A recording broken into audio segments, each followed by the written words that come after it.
Hello, this is the Kenyan Siasa. I'm your host Jabali Udana Dawa.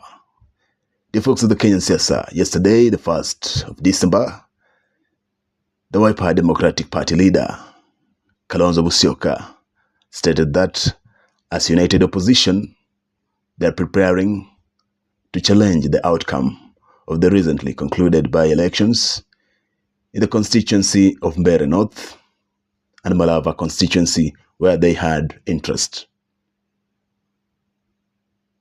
As you know it well, in these two constituencies, Mbeere North and Malava constituency, UDA, the party of President William Ruto, managed to win.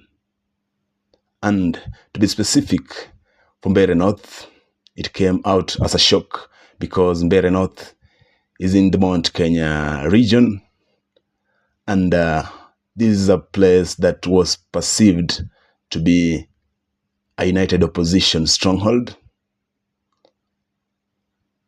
an area that is intriguing from the same script with President William Ruto or the UDA. Therefore, initially people were expecting the united opposition through their candidate of DP party to win the seat. However, they were defeated by the UDA candidate, the party of President William Ruto. In Malava constituency, the united opposition also had interest, and they placed a candidate through the DAPK party, that is Seth Panyako, but he was also defeated by a UDA candidate. After the elections were concluded, several issues have arisen. Issues to do with bribery, vote rigging, and voter suppression. There is a claim by the united opposition that the concluded elections in those constituencies wasn't fair, that the government used violence, the state machinery facilitated rigging, voter suppression in areas that was perceived not to be their stronghold, and also voter bribery taking place. In this episode, dear folks of the Kenyan Siasa, we are unpacking the objective of united opposition deciding to take the court route, or what the united opposition want to achieve by petitioning against the outcome of the just concluded by-election the just concluded by-election in those two constituencies, Malava and Mbeere North. Logically or technically speaking, it will be a Herculean task for them to achieve a win through the court system, whereby, say, the results getting nullified and maybe people getting back to the ballot, considering the fact that we are having approximately 2 years to the 2027 general elections. Chances of them achieving a win through the court system and maybe another by-election being organized is near impossible. So here's the question. If those results or those seats won't be declared vacant and the by-election organized again, why are they taking the court route to challenge the just concluded by-elections results? Number one, will say that the united opposition,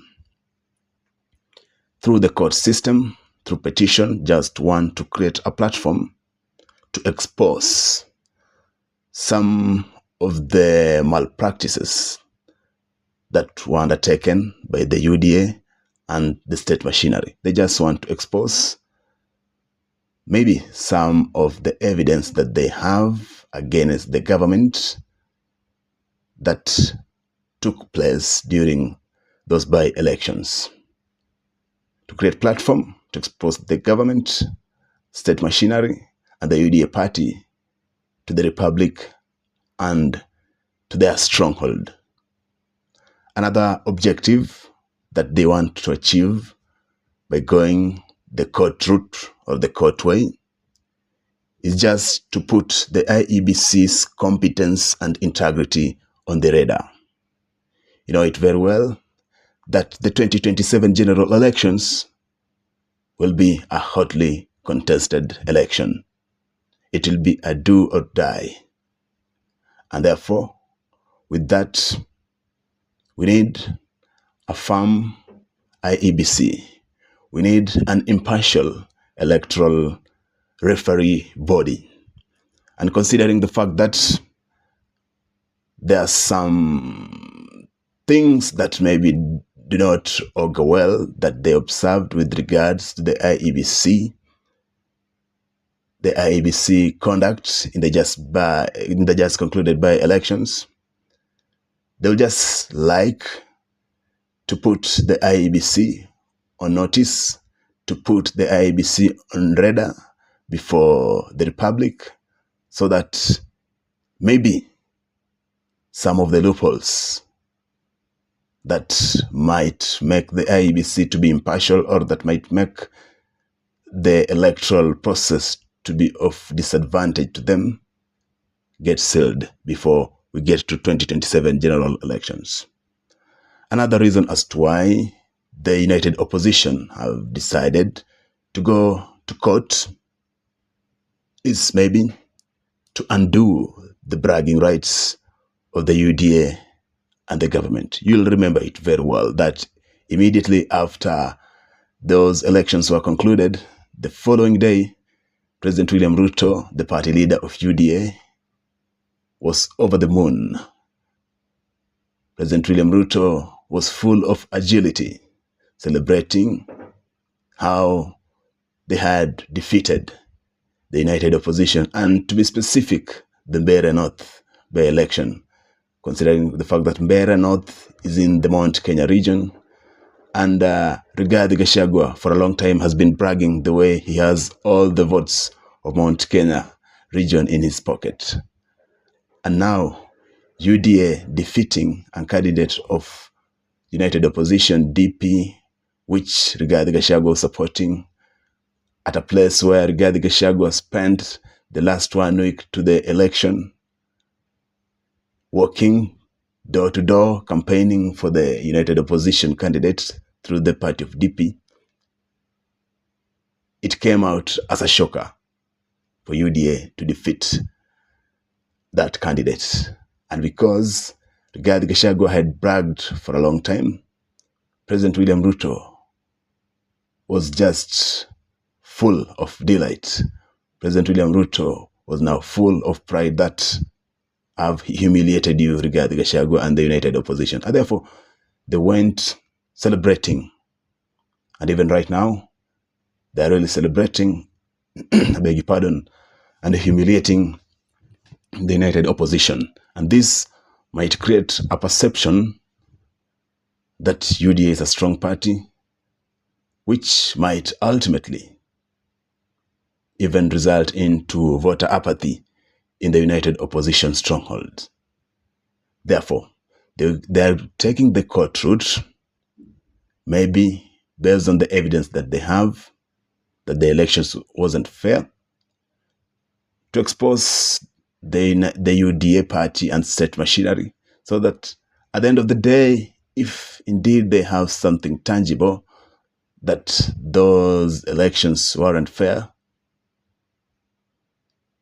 the UDA party and stroke the state machinery, people won't have that bragging right, because there is no way you can pride yourself of winning, and it is known that whatever you got wasn't achieved through the right way. There was some malpractice. Therefore, we can just say that they're just going the court way to undo the bragging rights of the UDA party. And finally, they are taking this route of court to challenge the just concluded by-elections in order to charge up their strongholds. Rigathi Gachagua had created a perception of having total monopoly of the Gema region votes. No one would have imagined at this juncture that UDA, the party that a perception had been created that isn't welcomed in the Mount Kenya region, could defeat a candidate of the United Opposition. And as I've just said it, this might demoralize a huge populace of the Gema nation, and this might ultimately lead to voter apathy in the 2027 general elections, which might bruise the cause of the United Opposition a great deal.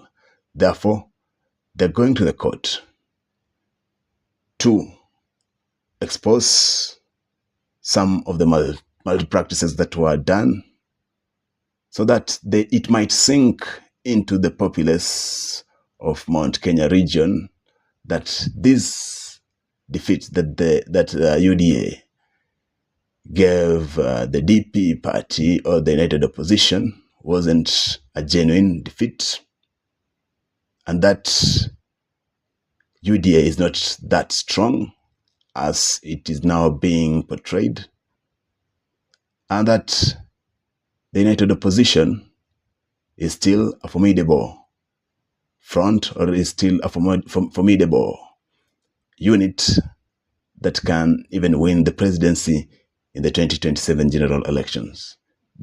Just to create that perception so that they don't get demoralized, so that they get charged up, continue walking the cause of one term against President William Ruto. The folks of the Kenyan Siasa, we reach the halt of this episode. For those of you who are subscribed to our YouTube channel, the Kenyan Siasa, we're humbled, we're glad, thank you. And for those of you who are not subscribed to our YouTube channel, the Kenyan Siasa, we beseech you to show some love by subscribing, then hit on the notification bell to get notified whenever we upload content. Until next time, I'm Jabali Udawa Nadawa. Bye-bye.